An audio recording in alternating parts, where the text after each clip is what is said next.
South Africa is still facing a massive housing crisis, with politicians still promising free housing for votes.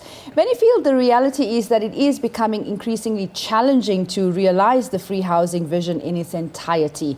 Material costs are increasing, the housing waiting lists, coupled with urban immigration, have become too long to meet the demand. In the Western Cape, for example, the waiting list is something like 30 years. South Africa's ever-increasing unemployment rate, as well as the cost of property itself, have all conspired to make it even more difficult to afford housing, even for people who have jobs and want to buy property independently. Well, to discuss ongoing efforts being made in strategic partnerships formed between the business sector and government, I am joined now by Alexander Potgieter, Chairman of the Build and Construction Manufacturers of the JCCI. Hello and welcome. Great to have you with us finally. Good morning. Good morning. It's an honor and a privilege. Thank you very much. Here. Thank you. Tell us, Alex, what are the plans to invest more in housing developments? Look, there's always been a lot of challenges in terms of investment and investment criteria, the linkages between the private and public sector, and the Chamber is playing that key catalyst role in terms of investment, international investment.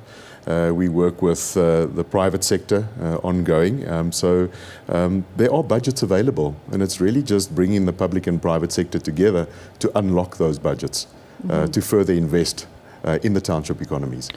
So currently, strategically, where are we in the process? From what I understand, a challenge is allocating land, given that townships itself are very densely populated.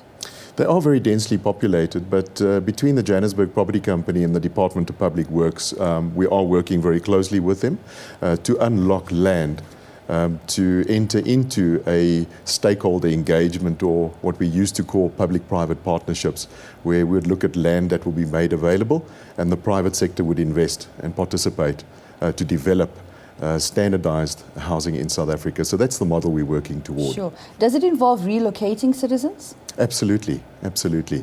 Look, really just taking them out of their current living environment and putting them into something that is more stately and affordable, like we're doing in the private sector, giving them something decent. This is a great opportunity for your business partners. This is the largest market within property right now, low-cost housing. Absolutely. So we've taken the model away from RDP, low cost, to affordable. So the developments that we are currently busy developing are called mixed use. So there's commercial, there's schools. So we've catered for everything in terms of building little mini cities. That's what we've done. And you're referring to like the Savannah Model, for example? Absolutely. The Savannah Model in Walkerville, the south of Joburg, we are currently developing there. Why is this a great blueprint? It is a fantastic blueprint because it caters for everything. And it's an 18,000 houses that are currently being developed there. And we are in discussion with our development partners that are developing that strategic mini city, and also looking at building sustainable business economies around the development, agricultural. There's many different initiatives and programs that we are defining to feed into the scheme, but also to create work opportunities for the people that reside in those homes. So these homes are partly subsidized by government? Partly subsidized, and then financed by our respective banks through standard home loans. So it's a mix, it's a combination of everything. Between RDP, affordable, and there's also apartments within that respective development, and schools. If I'm not mistaken, we've got 4 schools, 4 mini, we're going to be doing hockey fields, soccer fields, and all of that to cater for that community. And that's really what the Premier wants to see.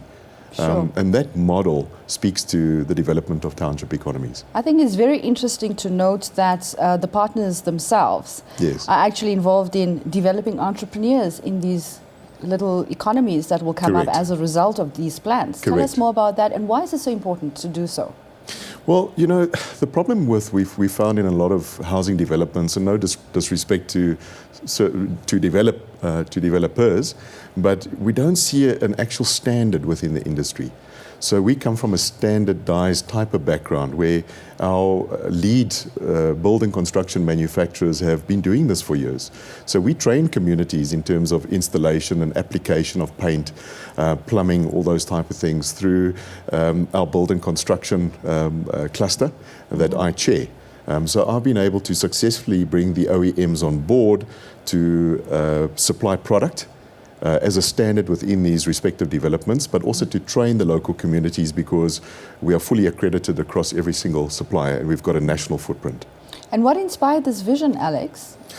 I'm a business developer. It's certainly a new model in terms of Yes. housing development. It's really the work that I've been doing with my team and the chamber, and just really understanding where's the economy going, what are the requirements to develop this economy, what do we need to do about training and educating the market, and really building and develop the economy. You know, that's what we do from a chamber. We have to be out there. What is the procurement process like for your partners to come on board? This very important stakeholder agreement. Absolutely, absolutely. So there's a vetting process, almost like an accreditation vetting process through the chamber for our lead manufacturers to sit on our respective circles or clusters, if we call it that. So it's quite a stringent process. Even the SMEs that we train, we take them through quite a boot camp type of scenario.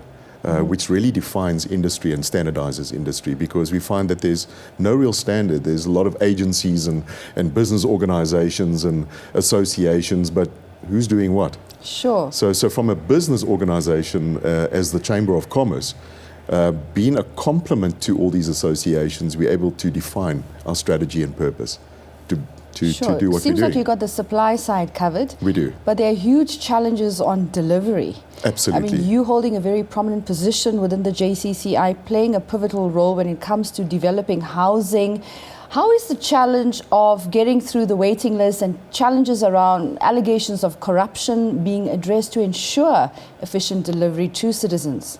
Well, I can assure you the MOU from the Department of Economic Development was circulated to our chamber. So it's a partnership that we're forming through the Premier's office, the Premier of Gauteng, David Makura, and his team, and they've been very supportive in terms of our economic objectives tied into their responsibility to the province. Is this a strategic challenge? How do you unlock some of those challenges within the public sector? I think very like good. Like corruption, for example. Look, my experience has been working through the Premier's office with the MEC of Economic Development, and what we are going to be achieving through a defined MOU. We have not been subjected to any of that. It's actually been a good story. It's really us holding hands with the province, and we need to do it. And I think, you know, if you look at... 30 years in the Western Cape to wait to be allocated to a subsidized home, that is like ridiculous. Yes. And 14 years in some instances in Gauteng itself. Well, our agreement with the province is to really unlock those challenges, take away the bureaucracy and take away the red tape. And that's the role of the chamber. Being neutral, non-political, we are very supported by government.